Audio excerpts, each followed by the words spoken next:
Teman-teman, kita sampai pada bagian 4A, yaitu kita mau bicara mengenai pensyafaat dan penyembahan atau worship.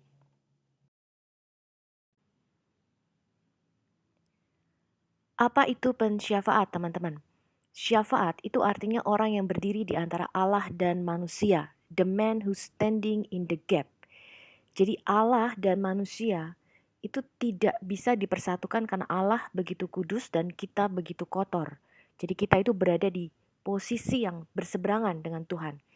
Jadi harus ada seorang mediator atau perantara atau penengah antara kita dengan Allah. Nah, di dalam Alkitab, teman-teman, di Roma 8 ayat 34 mengatakan demikian. Kristus Yesus yang telah mati, bahkan lebih lagi yang telah bangkit, yang juga duduk di sebelah kanan Allah, yang malah menjadi pembela bagi kita. Ya, kata yang dipakai di sini adalah pembela, perantara, atau bersyafaat atau berdoa bagi kita. Di Ibrani 7 ayat 25 dikatakan demikian. Karena itu, ia sanggup juga menyelamatkan dengan sempurna semua orang yang oleh dia datang kepada Allah. Sebab ia hidup senantiasa untuk menjadi pengantara bagi mereka. Jadi Yesus itu sekarang hidup, teman-teman. Dia tidak mati, dia tidak ada di kuburan ya seperti nabi-nabi lainnya. Dia duduk di sebelah kanan Allah Bapa dan dia menjadi pengantara bagi kita. Jadi seorang mediator bagi kita, ya. Roma 8 ayat 27, dan Allah yang menyelidiki hati nurani, mengetahui maksud roh itu, yaitu bahwa ia sesuai dengan kehendak Allah, bersyafaat atau berdoa untuk orang-orang kudus. Nah, ini adalah fungsi daripada roh kudus yang Tuhan berikan kepada kita ya. Jadi kalau teman-teman lahir baru, kemudian penuh dengan roh kudus, Anda bisa berbahasa roh, ya ketika Anda berbahasa roh, ya, roh kudus itu berdoa bersyafaat bersama-sama dengan roh kita teman-teman. Hal-hal yang akal budi kita tidak bisa paham. Yesus adalah satu-satunya mediator kita dengan Allah. Jadi Alkitab berkata bahwa hanya Yesus yang menjadi pengantara bagi kita dengan Allah. Sebab dia adalah manusia ilahi ya teman-teman. Di 1 Timotius 2 ayat 5 dikatakan, karena Allah itu Esa, dan Esa pula dia yang menjadi pengantara atau mesites atau mediator antara Allah dan manusia, yaitu manusia Kristus Yesus. Ya, jadi Yesus itu mempunyai dua hakikat, ilahi dan insani. Kemudian di Ibrani 12 ayat 24, dan kepada Yesus, siapa? Pengantara perjanjian baru dan kepada darah pemercikan yang berbicara lebih kuat daripada darah Habel. Di Ibrani 9 ayat 15, karena itu Yesus adalah pengantara dari suatu perjanjian yang baru, supaya mereka yang telah terpanggil dapat menerima bagian kekal yang dijanjikan. Sebab dia, Yesus, telah mati untuk menebus pelanggaran-pelanggaran yang telah dilakukan selama perjanjian yang pertama. Kemudian di Ibrani 8 ayat 1-7 dijelaskan lebih detail lagi teman-teman. Inti dari segala yang kita bicarakan itu ialah kita itu mempunyai imam besar teman-teman. Yang duduk di sebelah kanan tahta yang maha besar di surga. Dan dia melayani ibadah di tempat kudus yaitu di dalam kemah yang sejati yang didirikan oleh Tuhan dan bukan oleh manusia. Sebab setiap imam besar ditetapkan untuk mempersembahkan korban dan persembahan. Dan karena itu Yesus perlu membuat suatu untuk dipersembahkan. Jadi gambaran kemah Musa yang ada di bumi itu adalah gambaran kemah yang ada di surga. Ya, Musa membuat replikanya di bumi. Sekiranya ia ada di bumi, sekiranya Yesus ada di bumi, ia sama sekali tidak akan menjadi imam. Karena di sini telah ada orang-orang yang mempersembahkan persembahan menurut hukum Taurat. Pelayanan mereka ya yang ada di bumi ini itu adalah bayangan atau gambaran dari apa yang ada di sorga teman-teman. Sama seperti yang diberitahukan kepada Musa ketika ia hendak mendirikan kemah. Ingatlah kata Tuhan bahwa engkau membuat semuanya itu menurut blueprint, contoh yang telah ditunjukkan kepadamu di atas gunung itu. Tetapi sekarang ia telah mendapat suatu pelayanan yang jauh lebih agung. Karena apa? Karena Yesus itu menjadi pengantara satu-satunya dari perjanjian yang lebih mulia. Yang didasarkan atas janji yang lebih tinggi. Sebab sekiranya perjanjian yang pertama itu tidak bercacat, tidak akan dicari lagi tempat yang kedua. Ya, jadi perjanjian yang pertama yang Tuhan buat dengan Israel, yaitu untuk mempersembahkan darah korban binatang terus-menerus, yaitu setiap hari dilakukan, darah lembu, darah domba dan sebagainya, itu tidak sempurna teman-teman. Itu hanya bayangan saja akan apa yang Yesus lakukan bagi kita, yaitu dengan darahnya sendiri dia sudah membeli kita. Kita lihat konsep syafaat di dalam Islam. Di dalam Islam itu ada 3 jenis ayat dalam Quran yang membahas mengenai syafaat, ya. Tapi dalam 3 cara yang berbeda. Jenis yang pertama, dia menolak syafaat sama sekali. Di antaranya adalah ayat-ayat yang berbicara pada hari kebangkitan ketika tidak ada tawar-menawar, tidak ada persahabatan atau syafaat. Referensinya di Quran surah 2 ayat 48, kemudian 123 dan 254. Quran surah 26 ayat 98 sampai 101, Quran surah 39 ayat 44, ya. Ini hari ketika satu jiwa pun tidak akan memberi manfaat kepada yang lain sedikit pun. Jadi tidak ada syafaat bagi mereka. Tidak akan ada syafaat atas namanya diterima. Ketika tidak akan ada penyelamat bagimu dari Allah. Pada hari ketika dikatakan tidak ada orang selain Allah yang dapat memberi kemalangan atau memberi manfaat bagi orang lain. Ya, jadi tidak ada perantara, tidak ada pensyafaat. Ya. Tapi yang kedua, dikatakan ada ayat yang menyebut Tuhan itu satu-satunya pendoa syafaat. Jadi Tuhan itu satu-satunya pensyafaat atau perantara. Ayat-ayat ini menunjukkan bahwa tidak ada penjaga dan tidak ada pendoa syafaat selain Allah. Dalam ayat lain dikatakan, siapa dia yang bisa bersyafaat dengannya tetapi dengan izinnya. Ini Quran surah 2 ayat 255.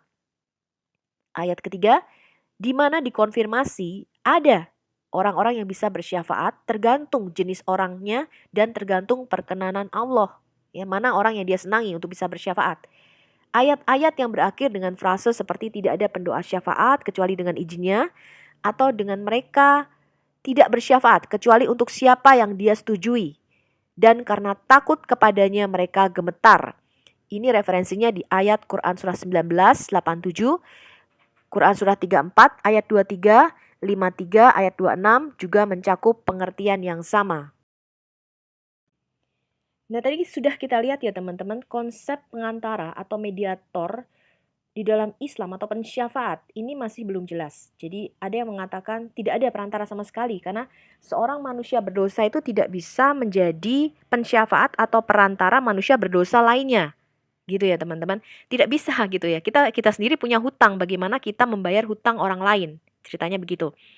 Tapi nanti kita lihat ada hadis yang menyatakan bahwa satu-satunya bisa bersyafaat untuk 70 orang anggota keluarganya itu kalau mati sebagai jihadis ya. Jadi membunuh orang kafir, terbunuh ataupun membunuh ya, itu bisa menjadi perantara ya kalau mati di dalam peperangan. Ceritanya begitu ya teman-teman.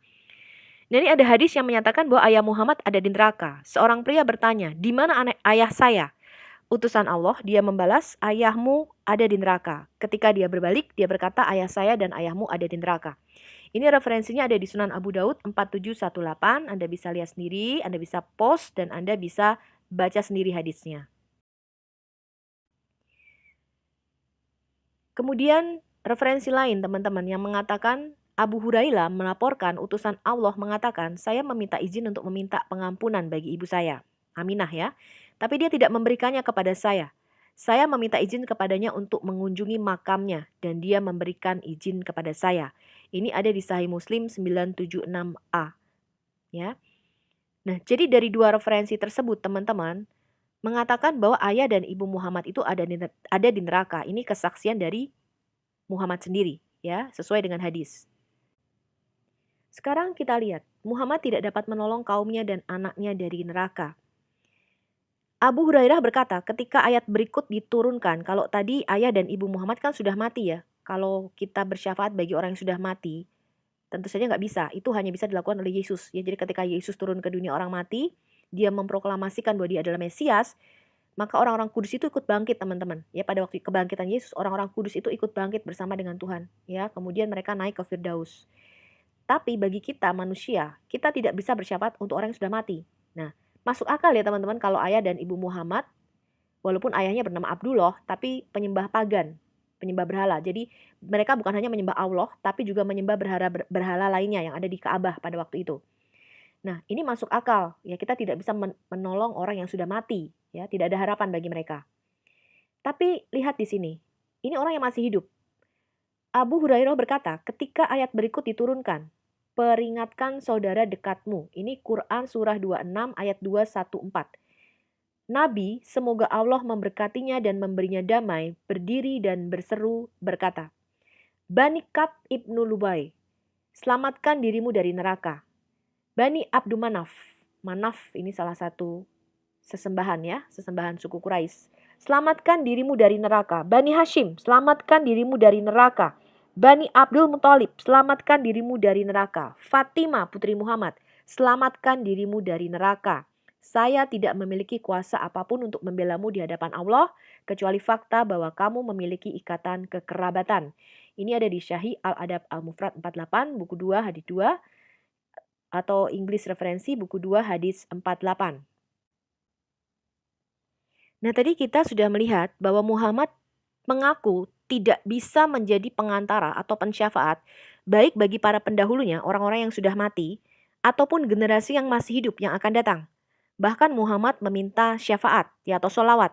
Karena itu orang muslim sampai sekarang mereka sehari berdoa terus-menerus bersolawat Nabi. Artinya meminta jaminan keselamatan supaya Nabi itu diselamatkan. Ya, sampai sekarang teman-teman.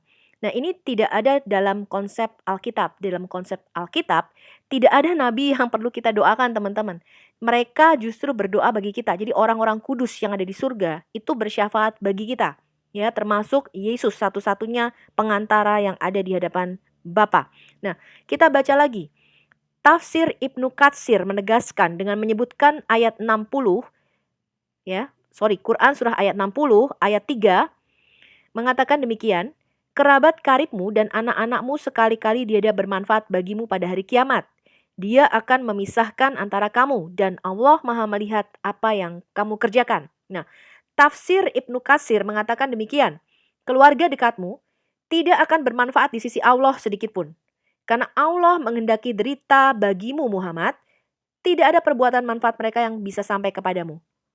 Bila engkau menyukai mereka yang tidak disukai Allah, maka siapa saja keluarganya yang sepakat dengan kekafiran yang mereka inginkan, sungguh perbuatan mereka dalam kerugian dan kesesatan. Dari Affan, dari Humad, dari Sabit, dari Anas bin Malik. Ini periwayatnya ya. Bahwa seseorang bertanya kepada Nabi, ya Rasulullah, di mana ayahku? Nabi SAW bersabda, di neraka. Ya, maka ketika akan berpaling, Nabi memanggilnya kembali dan berkata demikian, sesungguhnya ayahku dan ayahmu di neraka. Ini ada di Sahih Muslim dan Sunan Abu Dawud. Sekarang, apakah Allah bisa mengampuni dosa kita, teman-teman? Quran surah 48 ayat 2 dikatakan demikian. Agar Allah mengampuni dosamu ya Muhammad. Muhammad ini dalam kurung ya. Yang telah lalu, dosa yang sudah lalu, dan dosa yang akan datang, serta menyempurnakan nikmatnya kepadamu dan menunjukimu jalan yang lurus. Nah, ini adalah terjemahan Piktal ya, Muhammad Marmaduk Piktal. That Allah may forgive you your sin, past and to come, and complete his favors upon you and guide you in a straight path. Jadi mudah-mudahan ya teman-teman. Mudah-mudahan Allah akan mengampuni dosamu ya Muhammad, ya. Tidak seorang pun masuk surga karena amalnya. Sahabat bertanya, engkau pun tidak Rasul? Beliau menjawab, saya pun tidak, kecuali berkat rahmat Allah kepadaku. Ini hadis sahih Muslim dan Al-Bukhari. Nah, lalu bagaimana caranya orang Islam itu bisa masuk ke surga, teman-teman? Kalau tadi tidak ada jaminan ya, kita lihat. Abdullah bin Mas'ud berkata, utusan Allah yang benar dan benar-benar diilhami memberitahu kami bahwa penciptaan dari kalian yaitu disatukan dalam rahim ibunya selama 40 hari. Kemudian menjadi gumpalan untuk waktu yang sama. Jadi menjadi gumpalan daging gitu ya. Maka itu menjadi gumpalan daging yang dikunyah dan untuk jangka waktu yang sama. Jadi 40 hari ya. Kemudian Allah mengirim malaikat kepadanya dan memerintahkan dia untuk menuliskan 4 hal. Jadi pada waktu di dalam rahim ibunya, sang bayi ini, Allah mengutus malaikat untuk menuliskan 4 hal nih. Tuliskan perbuatannya. Ditentuin dulu nih, nanti dia bakal ngapain, kawin sama siapa, matinya bagaimana, ya, usianya, rentang hidupnya, ketentuan-ketentuannya. Dan apakah dia ditakdirkan untuk neraka atau untuk surga. Oleh dia di tangan siapa jiwaku berada, salah satu dari kalian dapat melakukan perbuatan orang-orang dari surga. Jadi berhijab, kemudian beramal saleh, sopan, santun, aduh berpuasa, beramal ya, melakukan perbuatan orang-orang surga. Udah mau masuk surga nih, sampai jarak panjang lengan antara dia dan surga. Jadi cuma sejengkal, maka ketentuan Allah menguasainya masuk neraka. Ya, artinya kamu sudah ditentukan masuk neraka, sekalipun seumur hidupmu itu melakukan perbuatan orang-orang surga katanya. Tinggal sejengkal nih mau sampai surga, tapi takdir Allah menguasainya, take over, ya, mengambil alih. Dan bila dia melakukan perbuatan orang-orang neraka, jahat nih seumur hidupnya, sampai jarak tidak lebih panjangnya lengan bawah antara dia dan neraka, udah sejengkal mau masuk neraka, kemudian ketentuan Allah mengambil alih, ya. Kemudian dia masuk ke surga, dia melakukan perbuatan kaum penghuni surga sampai dia masuk ke dalamnya. Ini adalah hadis Sahih Sunan Ibnu Majah volume 1 buku 1 hadis 76. Dalam Arabik buku 1 hadis 80. Nah, sekarang kita lihat apakah Muhammad tahu dengan pasti kemana dia pergi setelah dia mati. Quran surah 46 Al-Ahqaf, ya, ayat ke-9 mengatakan demikian. Aku bukanlah rasul yang pertama di antara para rasul, ya.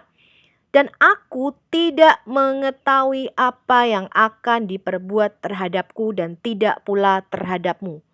Waduh, cilaka ini ya teman-teman. Aku tidak lain hanyalah mengikuti apa yang diwahyukan kepadaku dan aku tidak lain hanyalah seorang pemberi peringatan yang menjelaskan. Diceritakan oleh Aisyah, Nabi berkata, lakukan perbuatan baik dengan benar, tulus, dan rendah hati. Dan menerima kabar baik karena perbuatan baik seseorang tidak akan membuatnya masuk surga. Mereka bertanya, bahkan kamu wahai Rasulullah? Dia berkata, bahkan aku, kecuali dan sampai Allah melimpahkan pengampunan dan rahmatnya kepadaku. Sahih Al-Bukhari 6467, buku 81 hadis 56, referensi Inggris volume 8, buku 76 hadis 474. Jadi Muhammad tidak tahu apa yang Allah bakal perbuat kepadanya dan juga kepada pengikut-pengikutnya. Ya, nanti kita lihat Yesus tahu nggak ya kemana dia setelah dia mati.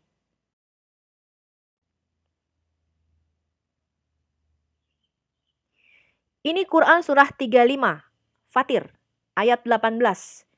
Terjemahannya mengatakan demikian. Dan orang yang berdosa tidak akan memikul dosa orang lainnya. Ini sama dengan Alkitab ya teman-teman.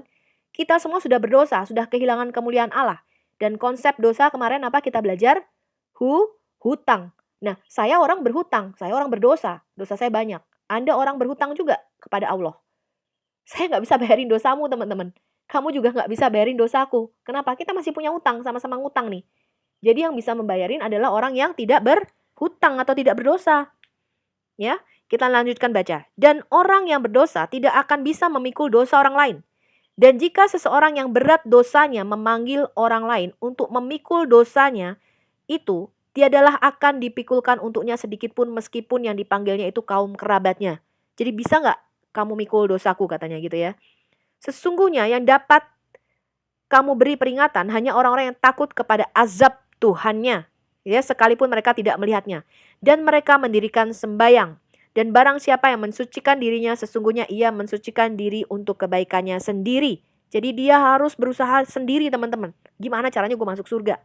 Ya, jadi masuk surga nggak gandengan. Keluargamu nggak bisa nolong. Ya, dan kepada Allah lah kembalimu.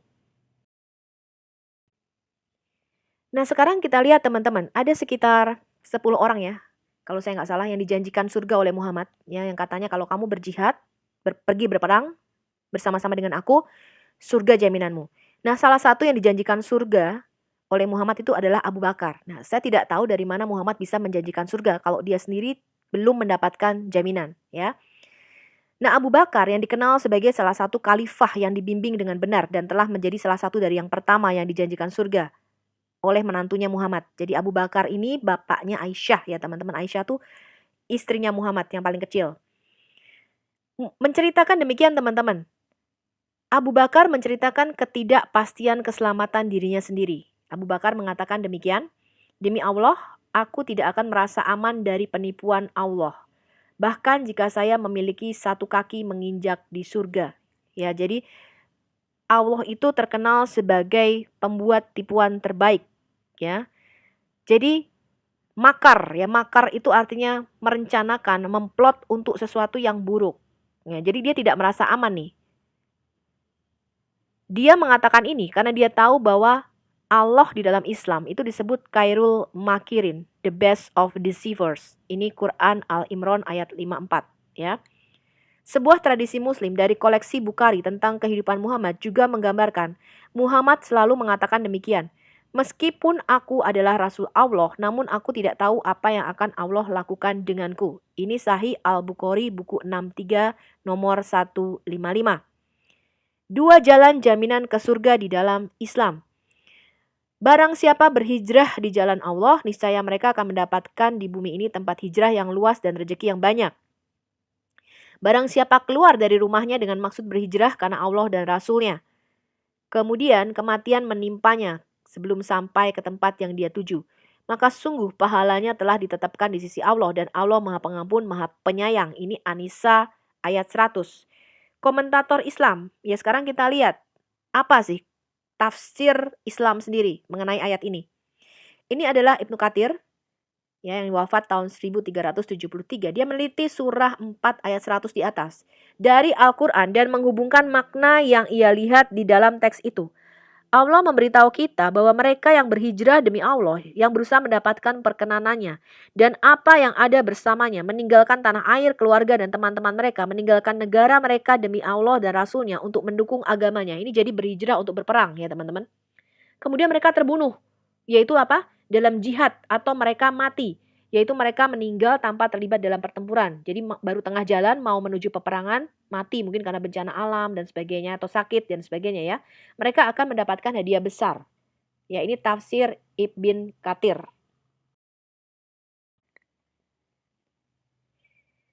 Lalu bagaimana dengan berhijrah di dalam Yesus? Yesus juga mengatakan kita harus berhijrah, teman-teman. Ya, Markus 10 ayat 28 sampai 31 berkatalah Petrus kepada Yesus, "Kami ini telah meninggalkan segala sesuatu dan mengikut Engkau." Jawab Yesus, "Aku berkata kepadamu, sesungguhnya setiap orang yang karena aku dan karena Injil meninggalkan rumahnya, saudaranya laki-laki atau saudaranya perempuan, ibunya atau bapaknya, anak-anaknya atau ladangnya, orang itu sekarang pada masa ini juga akan menerima kembali 100 kali lipat. Rumah, saudara laki-laki, saudara perempuan, ibu, anak, dan ladang. Sekalipun disertai berbagai penganiayaan, dan pada zaman yang akan datang ia akan menerima hidup yang kekal. Tapi banyak orang yang terdahulu akan menjadi yang terakhir, dan yang terakhir akan menjadi yang terdahulu." Ya, Yohanes 3 ayat 17 mengatakan, "Sebab Allah mengutus anaknya ke dalam dunia." Ini perkataan Yesus sendiri, ya. Allah mengutus anaknya ke dalam dunia bukan untuk menghakimi dunia, kedatangan yang pertama, tetapi untuk menyelamatkannya oleh Dia. Barang siapa percaya kepadanya, ia tidak akan dihukum. Barang siapa tidak percaya, ia telah berada di bawah hukuman sebab ia tidak percaya dalam nama Anak Tunggal Allah. Jadi orang muslim selalu mengatakan Yesus itu utusan, Yesus itu utusan. Ya itu benar, kita percaya gitu ya teman-teman. Yesus itu memang utusan. Yesus itu utusan, Yesus itu nabi, Yesus itu imam, Yesus itu raja, Yesus itu hakim, Yesus itu Tuhan. Ya, hakikatnya ilahi. Benar, Yesus itu adalah utusan, memang betul. Ya, Yesus itu adalah sang firman yang diutus oleh Bapa, nuzul dalam rupa manusia. Ya, jadi kalau Muslim berkali-kali menegaskan Yesus adalah utusan, itu tidak merubah iman kita. Ya memang Yesus itu adalah utusan, diutus Bapa ke bumi. Makanya dia berkata, "Aku telah turun dari surga." Yesus berkata, "Aku ini turun dari surga, datang ke dalam dunia, ya, mencari dan menyelamatkan kamu," katanya. Ya. Nah, Yesus berkata apa? Barang siapa percaya kepada siapa? Kepada ini loh, manusia Yesus Kristus yang ada di depanmu ini, dalam rupa manusia ini, kalau kamu percaya aku ini, ia tidak akan dihukum. Barang siapa tidak percaya, ia telah berada di bawah penghukuman, sebab ia tidak percaya dalam nama Anak Tunggal Allah. Lalu Roma 10 ayat 9 mengatakan demikian, teman-teman. Bagaimana caranya kita bisa diselamatkan? "Jika kamu mengaku dengan mulutmu bahwa Yesus adalah Tuhan," ya, jadi bersaksi tidak menyangkal Yesus, "dan percaya di dalam hatimu," kamu beriman di dalam hatimu, bahwa Allah telah membangkitkan dia dari antara orang mati, maka kamu akan diselamatkan, teman-teman. Ya.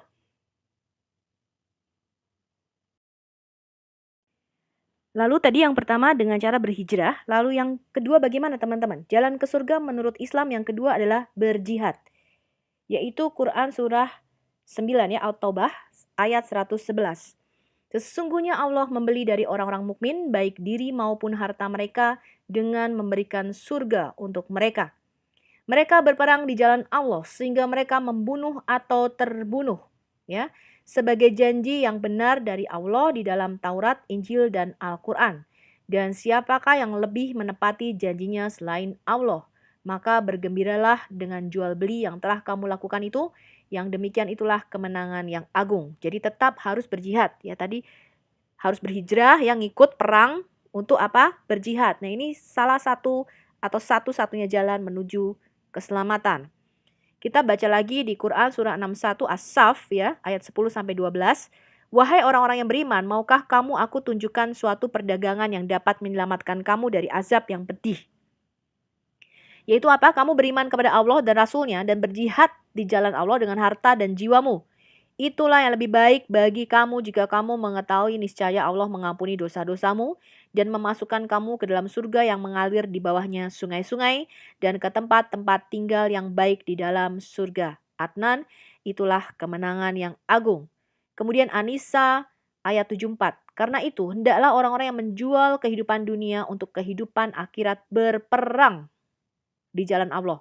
Ya, dan barang siapa berperang di jalan Allah lalu gugur atau memperoleh kemenangan, maka akan kami berikan pahala yang besar kepadanya. Ya.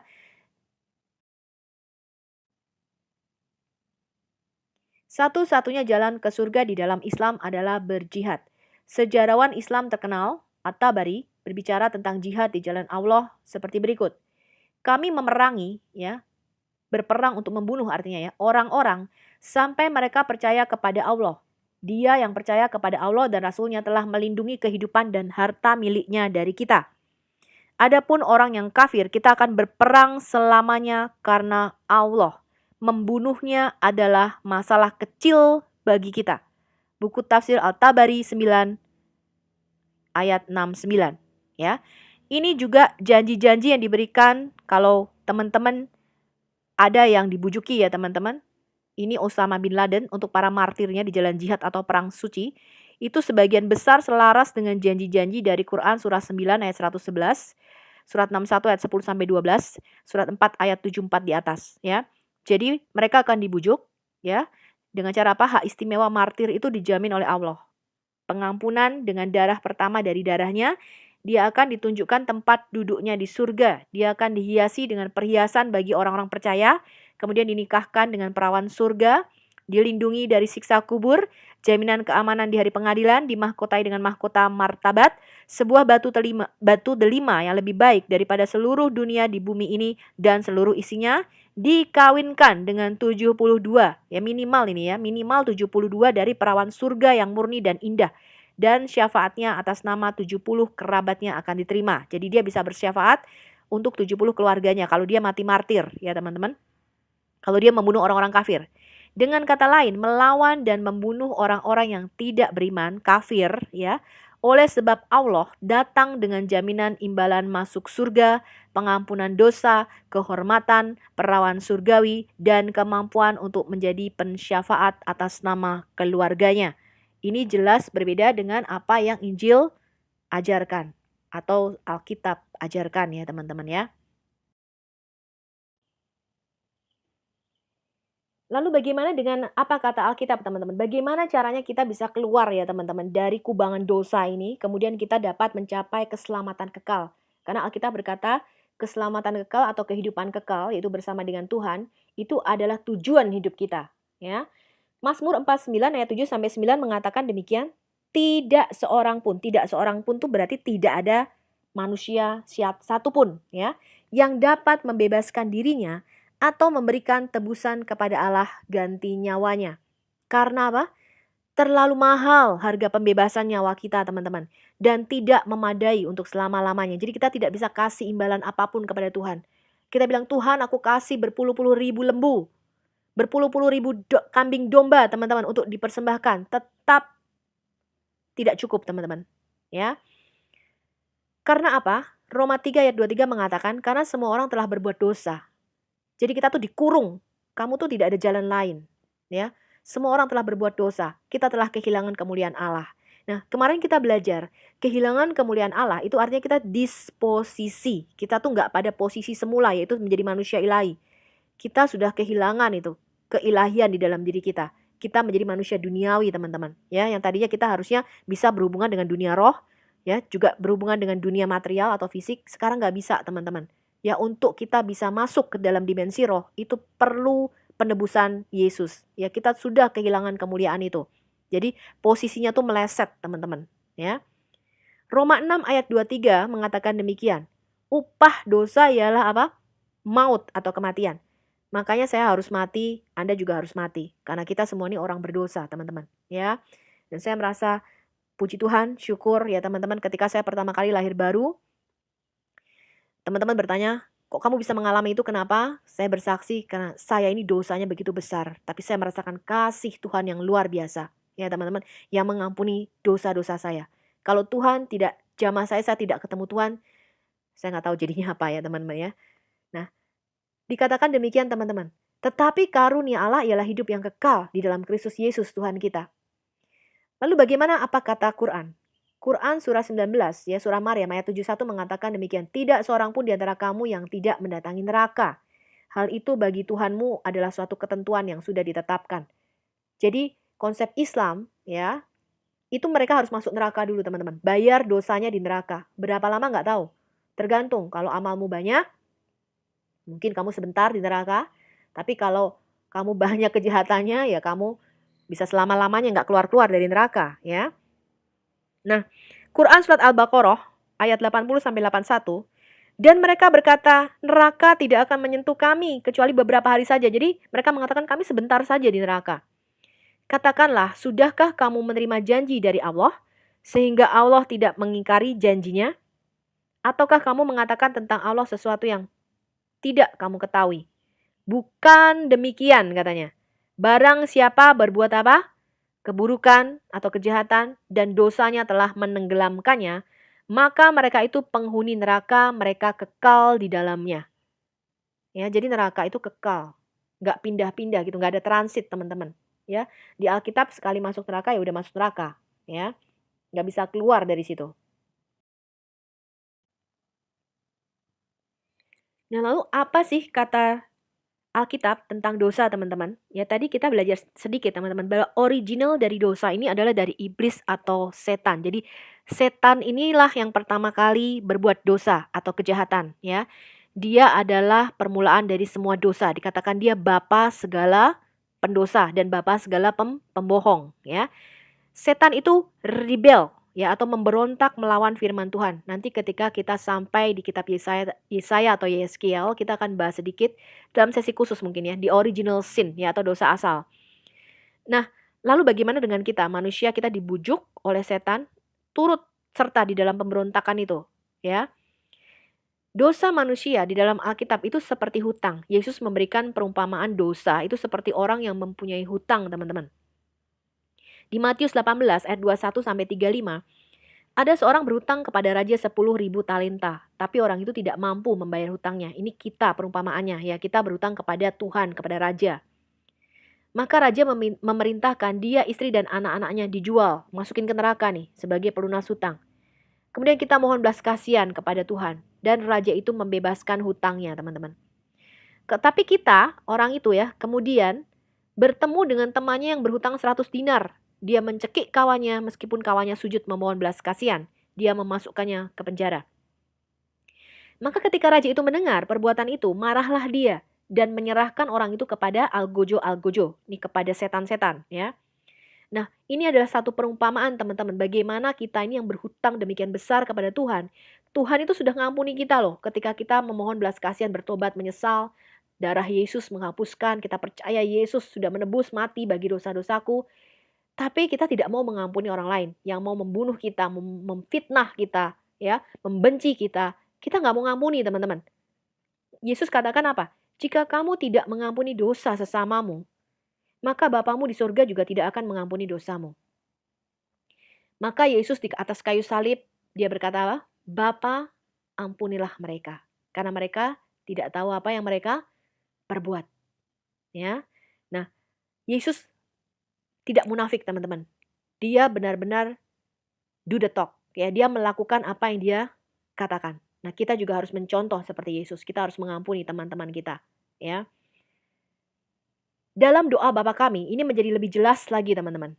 Ya, kalau kita baca doa Bapa kami yang ada di surga, dikuduskanlah namamu, datanglah kerajaanmu, jadilah kehendakmu di bumi seperti di surga.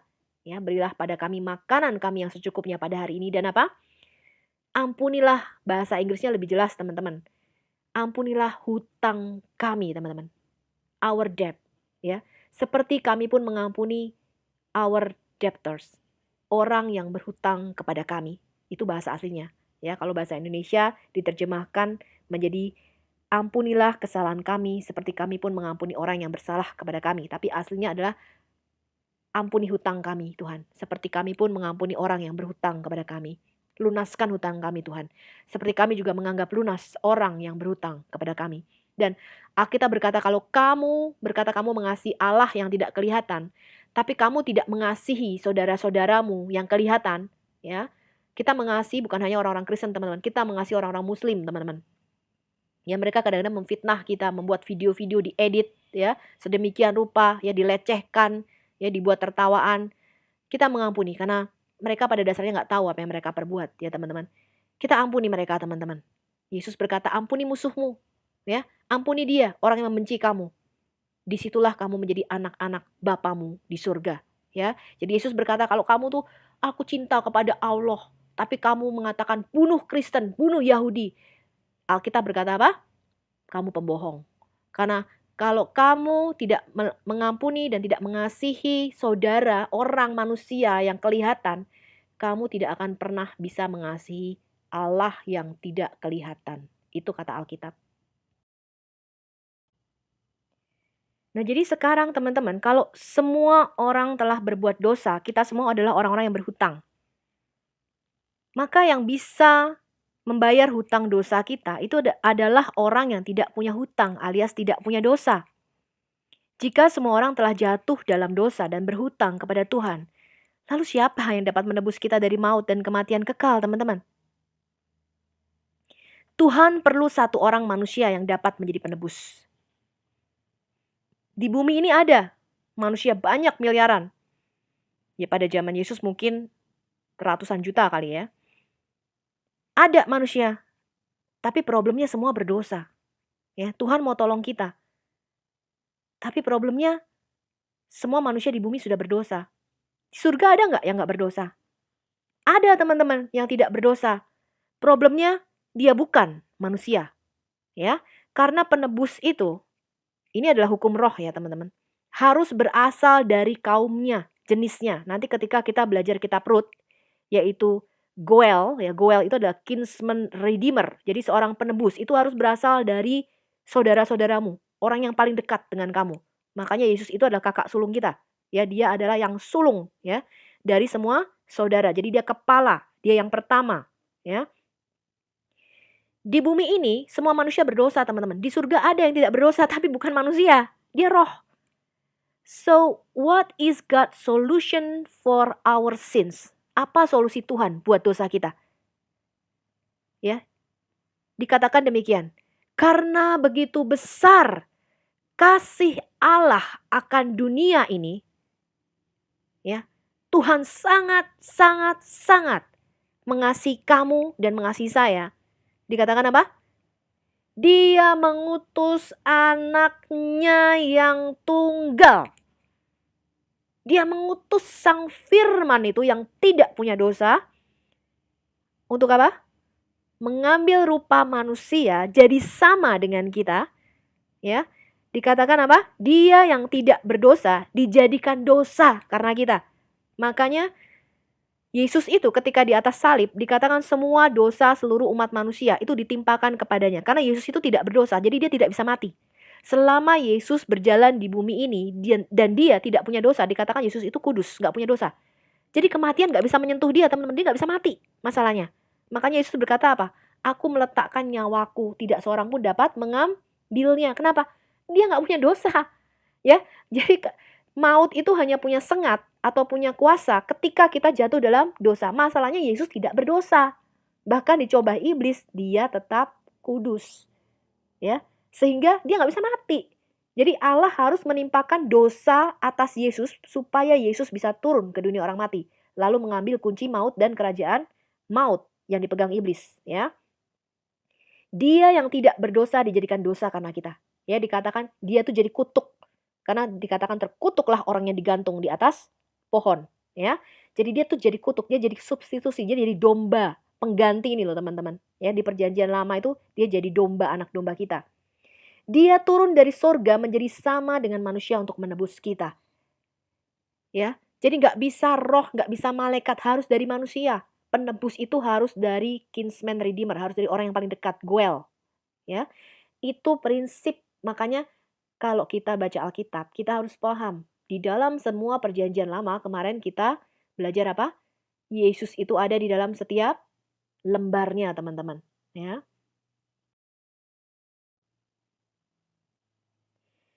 Kemudian 1 Korintus 15 ayat 55 sampai 57 dikatakan gini, sengat maut, sengat itu artinya kuasa, ya. Kuasa maut itu apa? Ialah dosa. Jadi ketika kamu berdosa, langsung maut menjemputmu. Ya, dia nggak usah pakai izin, ya, karena Allah berfirman, ya, Allah Tuhan kita ya berfirman, ya, ketika kamu berbuat dosa maka kamu pasti akan mati, pasti mati, ya. Jadi kematian itu ada teman-teman. Selama Adam dan Hawa di Taman Eden, kematian itu tetap ada, tapi kematian itu tidak punya sengat, nggak punya kuasa, karena Adam dan Hawa tidak berbuat dosa, jadi nggak bisa mati-mati, ya. Dan kuasa dosa ialah apa? Hukum Taurat, ya. Jadi kalau tidak ada hukum, nggak ada pelanggaran, ya.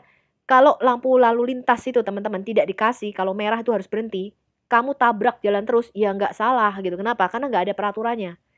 Tapi karena ada hukum itulah, maka ketika kamu melanggar, kamu bersalah, ya. Tapi syukur kepada Allah yang telah memberikan kepada kita apa? Kemenangan. Oleh siapa? Oleh manusia Yesus Kristus, Tuhan kita.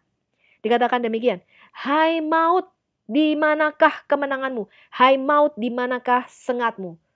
Ya, jadi ini berbeda prinsip. Kalau di Islam itu harus menaklukkan, menundukkan apa? Manusia lainnya. Ya dijadikan taklukan, ya, sampai kamu aslam taslam. Ya, aslam taslam itu artinya kamu tunduk, kamu surrender, menyerah, maka kamu selamat. Tapi dalam Kristen enggak, teman-teman. Yesus tidak menaklukkan secara duniawi. Makanya Yesus berkata, kerajaanku bukan dari dunia ini. Yang dikalahkan Yesus itu, teman-teman, bukan Israel, ya, bukan juga negara-negara Timur Tengah, bukan juga Amerika, bukan, teman-teman. Yang dikalahkan Yesus itu adalah kerajaan maut, ya. Yang dikalahkan dia itu adalah dosa dan kematian, ya. Karena itu Yesus tuh satu-satunya yang hidup sampai sekarang, yaitu bangkit dan mengalahkan maut. Yang lain mati, ya. 1 Korintus 15 ayat 22. Karena sama seperti semua orang mati di dalam apa? Persekutuan dengan Adam. Karena di dalam kita itu mengalir darah Adam, teman-teman. Kita tuh ada di dalam buah pinggangnya Adam, ya. Kita itu benih spermanya Adam, ya. Semua kamu dan saya itu benihnya Adam, ya, dari keturunan Adam. Maka di dalam persekutuan dengan Adam itu kita mati, teman-teman, ya. Demikian pula semua orang akan dihidupkan kembali dalam persekutuan dengan siapa? Kristus. Jadi Yesus itu adalah benih yang baru, benih manusia ilahi. Makanya kita harus lahir kembali atau lahir baru, ya. 1 Korintus 15 ayat 26, musuh yang terakhir yang dibinasakan Yesus ialah apa? Maut, ya. Wahyu 1 ayat 18 kata Yesus, akulah yang hidup, the living one. Aku telah mati, namun lihatlah aku hidup sampai selama-lamanya, dan aku memegang segala kunci maut dan kerajaan maut. Kemudian 1 Korintus 15 ayat 21. Sebab apa? Sama seperti kematian datang karena satu orang manusia, demikian juga kebangkitan orang mati datang karena apa? Satu orang manusia. Ini adalah 2 Korintus 5 ayat 21, teman-teman. Dia yang tidak mengenal dosa telah dibuatnya menjadi dosa karena kita, supaya dalam Dia kita dibenarkan oleh Allah. Ya, jadi ini adalah prinsip Alkitab, yaitu substitusi. Ya, sama seperti ketika di Perjanjian Lama, ketika mereka membawa korban sembelihan anak domba, itu mereka meletakkan tangannya di atas kepala anak domba itu, mengakukan segala dosanya. Ya, kemudian domba itu disembelih, teman-teman, sebagai korban penebus dosa, sebagai gantinya. Ya, ini adalah gambaran tentang apa yang Yesus lakukan bagi kita. Sekarang kita lihat, teman-teman, ada 2 batu di Ka'bah. Ka'bah itu artinya kubus, ya. Ka'bah itu artinya kotak atau kubus. Yang dipercaya siapa menyentuh dan menciumnya menghapus dosa. Batu itu bernama batu sudut Yemeni. Jadi bagi teman-teman Kristen yang belum tahu bahwa ada 2 batu di Ka'bah, itu yang namanya batu sudut Yemeni, ya. Kemudian yang satu lagi bernama batu Hajar Aswad atau batu hitam, ya. Mencium batu adalah tindakan penyembahan atau the act of worship. Ini adalah Fatwa Al-Aqidah halaman 2829. Ini adalah 8 biji batu hitam, teman-teman. Ini adalah gambar Hajar Aswad di mana 8 biji terlihat di situ. Ini digambar atau diambil oleh seorang kaligrafer Al-Sheikh Muhammad Tahir Al-Kurdi. Dia meletakkan kertas transparan di batu hitam itu sendiri dan menggambar masing-masing bagian secara terpisah. Ya, ini digambar tanggal 1 Rabiul Awal 1376 Hijriah atau sekitar tahun 1957 Masehi, ya. Lalu apa kata Tuhan, teman-teman, di dalam Alkitab? Yahweh melarang kita sujud kepada apapun termasuk kepada batu suci. Imamat 26 ayat 1, Yahweh berkata, janganlah kamu membuat berhala bagimu dan patung atau apa? Sacred stone, batu suci. Janganlah kamu dirikan bagimu. Juga batu berukir, janganlah kamu tempatkan di negerimu untuk sujud menyembah kepadanya. Sebab akulah Yahweh Elohimmu. Lalu apakah mencium dan menyentuh itu adalah perbuatan penyembahan, ya, the act of worship tadi yang dikatakan. 1 Raja-Raja 19 ayat 18 mengatakan demikian. Ini Tuhan yang berkata, ya. Tetapi aku akan meninggalkan apa?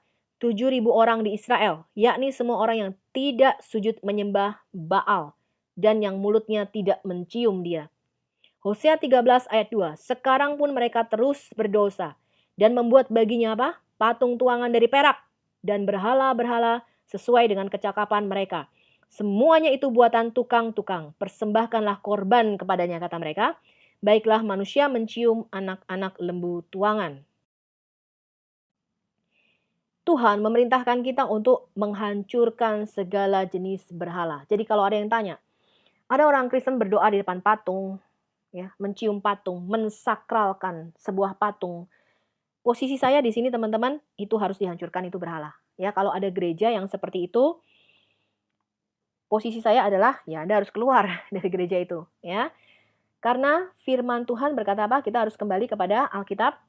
Segala image berhala harus dihancurkan, bahkan image ular tembaga yang dibuat Musa, ya. Jadi ada satu kisah di dalam kitab Taurat, itu Bilangan 33 ayat 50 sampai 53.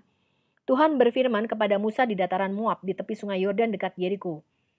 Berbicaralah kepada orang Israel dan katakanlah kepada mereka, apabila kamu menyeberangi sungai Yordan ke tanah Kanaan, maka haruslah kamu menghalau semua penduduk negeri itu dari depanmu dan membinasakan segala apa? Batu berukir suci kepunyaan mereka, tugu-tugu berhala mereka. Juga haruslah kamu membinasakan apa? Segala patung tuangan mereka dan memusnahkan segala bukit pengorbanan mereka. Jadi dari batu, dari kayu, dari logam apapun, ya, itu harus dihancurkan, teman-teman. Haruslah kamu menduduki negeri itu dan diam di sana, sebab kepadamulah kuberikan negeri itu untuk apa? Diduduki. Nah, ini adalah cerita di mana Hizkia Raja Yehuda itu menghancurkan Nehustan. Jadi ketika ada cerita, teman-teman, ya, pada waktu itu orang Israel di padang gurun itu digigit ular karena mereka tuh mengeluh, ya. Kemudian mereka berbuat dosa, memberontak terhadap Tuhan. Tuhan kirim ular. Lalu mereka meminta ampun, teman-teman. Mereka berkata, Musa tolong bersyafaat bagi kami. Lalu Musa bersyafaat dan Tuhan katakan kamu buat ular tembaga. Ya, dibuat ular pada tiang seperti itu, digantung. Dan dikatakan barang siapa yang melihat kepada ular tembaga itu dia akan tetap hidup. Ini gambaran Yesus Tuhan kita, ya. Di bab 1 kita udah jelaskan di bagian pertama kemarin, ular tembaga Musa. Ternyata ular tembaga Musa ini disakralkan sama orang-orang Yahudi, teman-teman. Mereka memberinya nama Nehustan, ya. Disembah, dikasih sesajen di depannya, ya. Di 2 Raja-Raja 18 ayat 14 dikatakan Raja Hizkia, dialah yang menjauhkan bukit-bukit apa? Pengorbanan dan yang meremukkan tugu-tugu batu suci berhala dan yang menebang apa? Tiang-tiang berhala dan yang menghancurkan ular tembaga yang dibuat Musa. Sebab sampai pada masa itu orang Israel masih membakar korban bagi ular itu yang namanya disebut Nehustan. Ya, nanti kita lihat ular tembaga Musa ini dijadikan simbol apa teman-teman? Apotik ya. Kalau teman-teman lihat sekarang apotik itu simbolnya ada ularnya.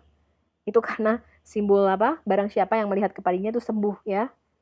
Nah, itu nanti kita bahas sedikit mengenai itu sebagai pengetahuan. Ya, jadi apapun teman-teman tidak boleh jadikan berhala. Pada waktu itu aja Tuhan menyuruh Musa membuat ular tembaga sebagai apa? Sebagai simbol. Habis itu ular tembaga ini kok bisa disimpan ya? Saya juga nggak tahu, mungkin dikeramatkan karena kan sakti ya kan, barang siapa yang melihat tuh hidup. Wah, ini ular sakti nih. Nah, ini dikeramatkan, teman-teman. Nah, Alkitab mengatakan apa? Itu berhala. Jadi dikasih sesajen sama orang-orang Israel di bawah ular tembaga itu, ya. Nah, kita belajar sedikit sekilas mengenai Hajar Aswad. Ini menarik, teman-teman. Ini adalah kitab sejarah mereka. Ketika Bani Bakar bin Abdi Manaf bin Kinanah bin Gaishan bin Kaza'ah mengusir keturunan Jurhum dari wilayah Mekah, Amir bin Haris bin Madah Ar-Jurhumi membawa serta 2 patung emas kepala rusa dan Hajar Aswad dipendam di sumur Zam-Zam. Seterusnya mereka berangkat menuju Yaman. Yaman itu di selatannya Saudi Arabia ya. Namun pemendaman Hajar Aswad di dalam sumur Zam-Zam itu tidak bertahan lama. Ya, karena seorang wanita dari Bani Kasa'ah memberitahukan kepada kaumnya bahwa dia melihat orang Jurhum memendam Hajar Aswad di sumur tersebut. Kemudian mereka meletakkan Hajar Aswad kembali ke tempatnya. Ya, jadi yang tadinya sudah dipendam sama suku Jurhum ini musuhnya suku Quraisy ya, teman-teman. Hal ini terjadi sebelum pembangunan oleh Qusay bin Kilab. Setelah Mekah dikuasai oleh suku Karamitah di bawah pimpinan Abu Tahir Al-Qurmuti, mereka membantai 1.700 orang di Masjid Al-Haram. Sebagian bergelantungan di Ka'bah, kemudian mereka memenuhi sumur Zam-Zam dengan mayat-mayat.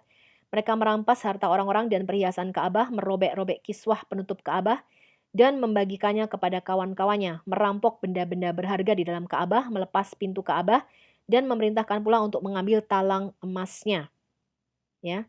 Kemudian pada tahun 606 Masehi ketika Mekah kebanjiran yang menyebabkan kerusakan pada Ka'bah, banyak kabilah Quraisy yang bersengketa mengenai orang yang harus meletakkan batu mulia ini kembali ke tempatnya.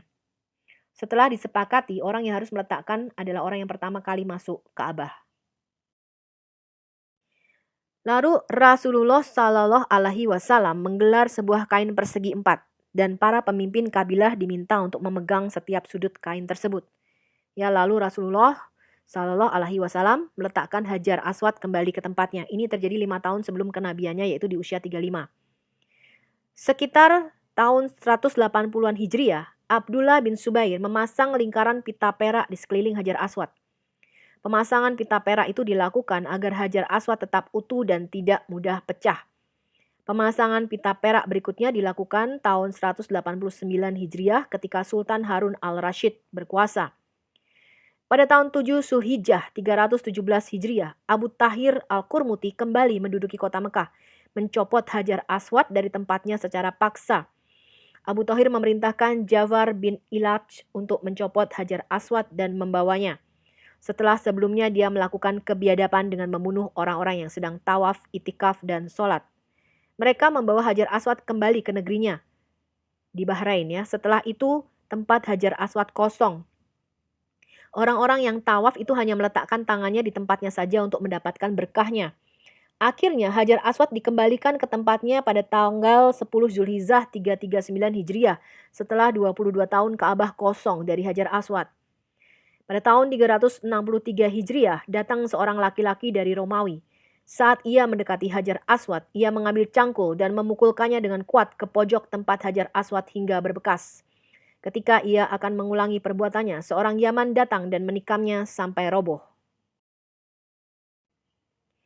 Kemudian pada tahun 413 Hijriah, Bani Fatimiyah itu mengirim sebagian pengikutnya dari Mesir di bawah pimpinan Hakim al-Abidi. Di antaranya ada seorang laki-laki yang berkulit merah dan berambut pirang serta berbadan tinggi besar.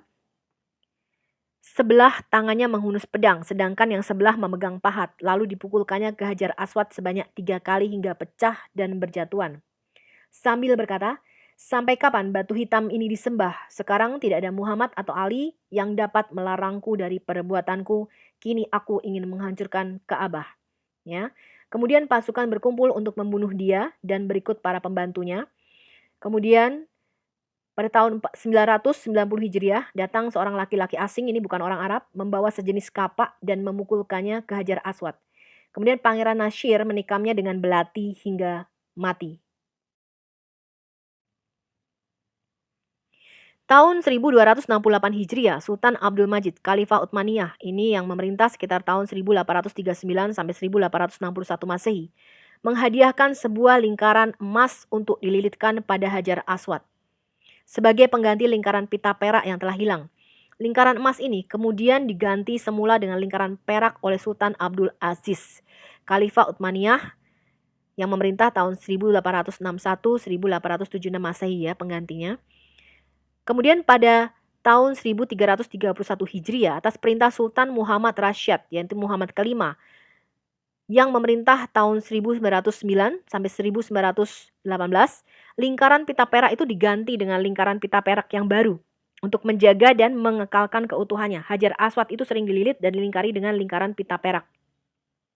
Peristiwa lain yang pernah terjadi adalah ketika di akhir bulan Muharram 1351 Hijriah, datang seorang laki-laki dari Afghanistan. Ia mencungkil pecahan Hajar Aswad dan mencuri potongan kain kiswah, serta sepotong perak pada tangga Ka'bah. Penjaga masjid mengetahui perbuatannya itu, kemudian menangkapnya, dia pun dihukum mati. Kemudian pada tanggal 28 Rabiul Akhir 1351 Hijriah, datang Raja Abdul Aziz bin Abdur Rahman Al-Faisal As-Saud ke Masjid Al-Haram dalam rangka perekatan pecahan Hajar Aswad. Akibat perbuatan tentara terkutuk tadi, perekatan tersebut dilakukan setelah diadakan penelitian oleh para ahli untuk menentukan bahan khusus yang digunakan untuk merekat batu pecahan Hajar Aswad ya, yaitu berupa bahan kimia yang dicampur dengan minyak misik dan ambar. Jadi sampai sekarang ini Hajar Aswad ada maintenance-nya ya, tiap 1 bulan sekali itu rekatannya itu diperbaiki teman-teman, karena kan sering dicium dan disentuh ya. Ini berasal dari sumber sejarah Islam, History of Islam, itu volume 3, ditulis oleh Akbar Shah Khan Naji Babadi. Ka'bah itu dihancurkan dan Hajar Aswad dicuri. Tidak banyak orang yang tahu bahwa batu hitam itu dicuri dari Mekah selama 23 tahun. Orang-orang Karmati itu mencurinya pada bulan Januari 930 Masehi. Batu itu dicuri dan dibawa ke markas Hajar mereka yang sekarang adalah Bahrain oleh pemimpin Karmatian, Abu Thahir Al-Karmati. Abu Thahir Al-Karmati adalah penguasa Karmati dari Bahrain kuno dan historis. Saudaranya, Abu Said Hasan bin Bahram Al-Janabi, adalah pendiri negara Karmatian. Abu Thahir Al-Karmati menjadi pemimpin tahun 923 Masehi. Pemerintahnya melakukan ekspansi ya, dia menyerbu Basra di tahun 923 Masehi dan Kufa di tahun 927 Masehi. Dia juga mengancam akan mengambil alih Baghdad dan merampok sebagian besar Irak. Ya, dia tidak dianggap sebagai pemimpin yang damai. Jadi ini orang penuh dengan kekerasan ya, Al-Karmati. Kemudian di tahun 930 Masehi, pemimpin Karmatian itu menjalani rencana mengerikan. Dia berencana untuk apa? Menyerang Mekah, teman-teman, ya. Ketika pertama kali tiba di kota itu, ia tidak diizinkan masuk. Jadi ia mengambil sumpah perdamaian yang menjamin bahwa dia akan tetap damai. Tapi dia tidak menepati sumpahnya. Apa yang dia lakukan sama sekali tidak ada damai. Ya, pada hari pertama haji, orang-orang Karmati menyerang Mekah. Tentara Karmati datang dengan kuda-kuda mereka dan memasuki Masjid Al-Haram. Mereka membantai para berziarah secara brutal. Laporan menunjukkan bahwa sekitar 30.000 peziarah tewas saat mereka berdoa di sekitar Ka'bah. Orang-orang Karmati mengejek para peziarah dengan ayat-ayat Al-Quran ketika mereka terbunuh. Ya, mereka menjarah Ka'bah, menghancurkan bangunan-bangunannya, rumah-rumah dijarah, budak-budak disita, mayat-mayat peziarah dibuang ke sumur Zam-Zam, ya, untuk dibiarkan membusuk di sana. Sementara yang mati lainnya dibiarkan di jalan-jalan untuk membusuk. Al-Karmati membuka Ka'bah dan mengencingi batu itu, mengambil batu hitam dan pergi ke atas Ka'bah dan berkata, "Aku di dalam Tuhan dan Tuhan di dalam aku." Dia nantang ya teman-teman. "Di mana Allahmu? Di mana Tuhanmu? Aku adalah Tuhanmu yang agung," katanya. "Di mana burung-burung Tuhan, Tayir al-Ababil yang melindungi Ka'bah? Di mana batu-batu apinya?" Ya, hijarah min sejil. Al-Karmati melakukan itu menantang Quran surah 105 Al-Fil. Dikatakan demikian, "Tidakkah engkau Muhammad perhatikan bagaimana Tuhanmu telah bertindak terhadap apa? Pasukan bergajah, ya, Abrahah, ya. Bukankah dia yang telah menjadikan tipu daya mereka, ya, menghancurkan Ka'bah itu sia-sia. Dan dia mengirimkan kepada mereka burung yang berbondong-bondong yang melempari mereka dengan batu dari tanah liat yang dibakar sehingga mereka dijadikannya seperti daun-daun yang dimakan, ya, atau ulat." Ya, kemudian Abu Thohir Al-Karmati mengambil kepemilikan pribadi batu hitam dan membawanya kembali ke Al-Hasa. Al-Qurmuti itu meninggal sebagai kematian yang mengerikan katanya. Tubuh dagingnya dimakan habis oleh cacing ya. Ini kita juga bakal dimakan habis oleh cacing teman-teman ya. Saya juga ya. Kemudian batu hitam yang dipecah tadi sudah diambil. 23 tahun kemudian dibayar uang tebusan yang besar teman-teman. Dinasti Abbasiyah itu membayar sejumlah besar uang tebusan untuk mendapatkan batu hitam itu kembali ya. Batu itu dipecah menjadi 7 bagian selama disandera dan pemindahannya. Batu itu dikembalikan dalam keadaan sudah terpecah menjadi kerikil tahun 952 Masehi. Ini ya sumbernya kembali dari History of Islam volume 3 oleh Akbar Shah Khan Naji Babadi. Terima kasih teman-teman Anda sudah mengikuti serial pembelajaran kita yaitu di video ke-4A. Silakan kita melanjutkan ke video 4B. Ya, Anda boleh download dan sharingkan video ini kepada teman-teman di seluruh Indonesia. Roma 10 ayat 13-15. Sebab barang siapa yang berseru kepada nama Tuhan akan pasti diselamatkan. Tidak mudah-mudahan ya. Tapi bagaimana mereka dapat berseru kepadanya jika mereka tidak percaya kepada Dia? Bagaimana mereka dapat percaya kepada Dia jika mereka tidak pernah mendengar tentang Yesus? Bagaimana mereka mendengar tentang Dia jika tidak ada yang memberitakannya?